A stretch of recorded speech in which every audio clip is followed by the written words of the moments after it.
Hi, I'm Caleb, and today I'm going to go over my persuasion speech on the benefits of exercising. A lot of us are familiar with how exercise provides us with a lot of benefits, so maybe some of this will be stuff you already know, and maybe you'll learn something new and maybe consider exercising if you don't already have a exercise routine. Again, it's not for everybody, I should say, but for some people, maybe they want to give it a shot and say, this does a lot more for me than I was aware that it could do. I've broken some benefits down of exercise into three portions.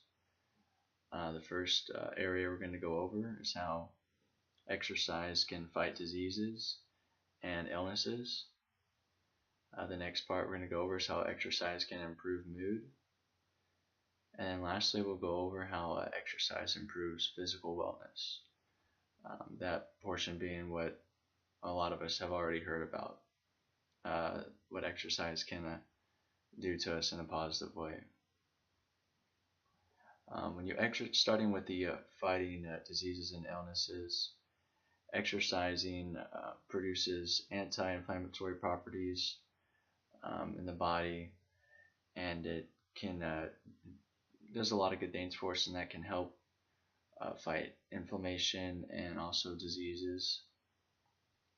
As the Mayo Clinic reports that, just to name a few things that diseases it helps with, it can help you with diabetes and cancer.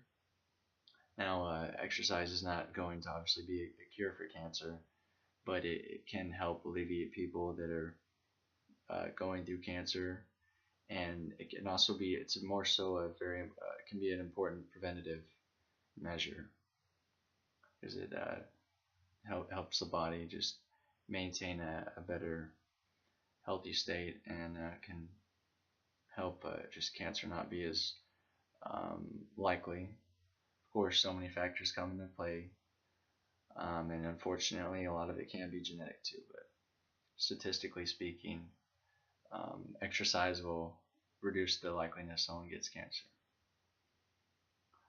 Forbes reports, in addition to some more benefits under this category, that exercise can reduce the risk of heart attack and stroke. This is something some of us are probably familiar with.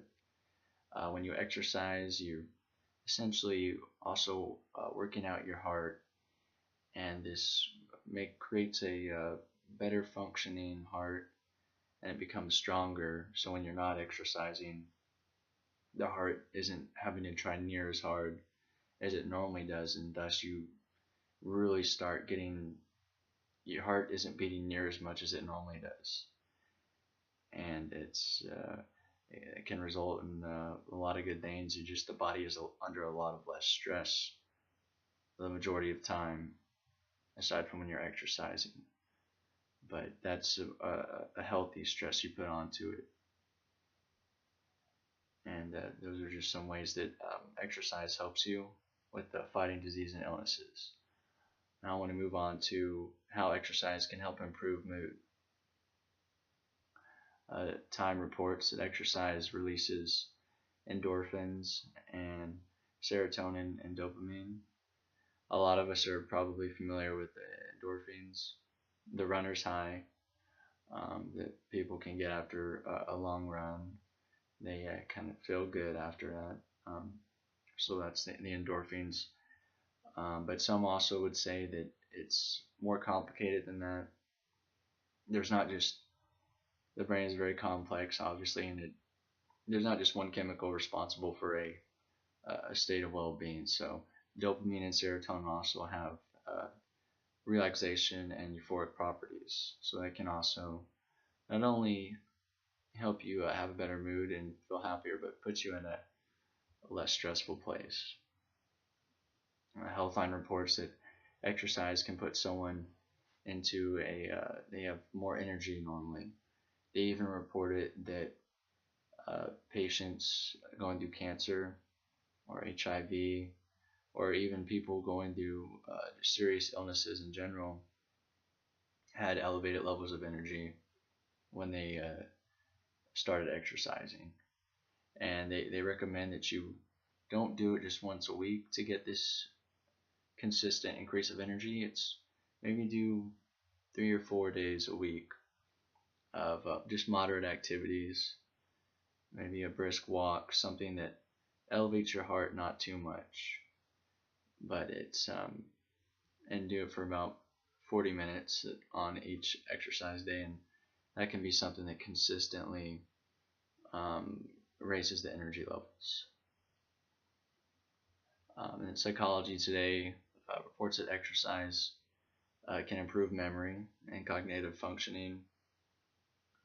They're still not all too sure why exercise improves memory and cognitive functioning, but some think that it's just the act of forcing blood to just go through the body, and it's making neurons fire off, so it keeps them kind of maintained and not rusty, to use an analogy. So that's one thing why some scientists think it does that. But nonetheless, either way, it's reported to improve memory. Now I want to move on to how exercise improves physical wellness. This is something a lot of us are more familiar with, how physical appearance exercise does. It can make you see those really strong people, they have much bigger muscles because they're constantly forcing their muscles to break down and repair. So that's something exercise can do. It can develop muscle in people, and that has multiple benefits for it. Can prevent you as you get older from getting a disease where basically your muscles they can't really function as well, and maybe I know sometimes elderly people they have trouble even just picking up a pen, or a pencil, so it can help such things from arising. Healthline reports that it also exercise, in addition to of course increasing muscle growth, can improve the skin health.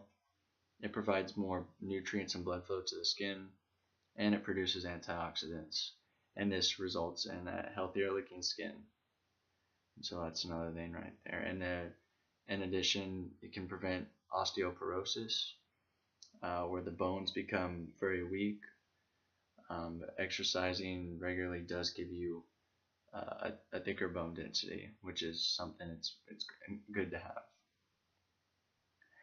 And lastly, it reduces body fat, as Psychology Today reports. Many people today are concerned with weight, so this is obviously something that people know, but it can reduce your body fat. So to conclude, we went over how it improves your physical wellness, as most of us know, but it also can improve your mood and really help with diseases and illnesses too. So maybe give exercise a shot, and you'll find that the benefits outweigh the getting out there to do it. But thank you.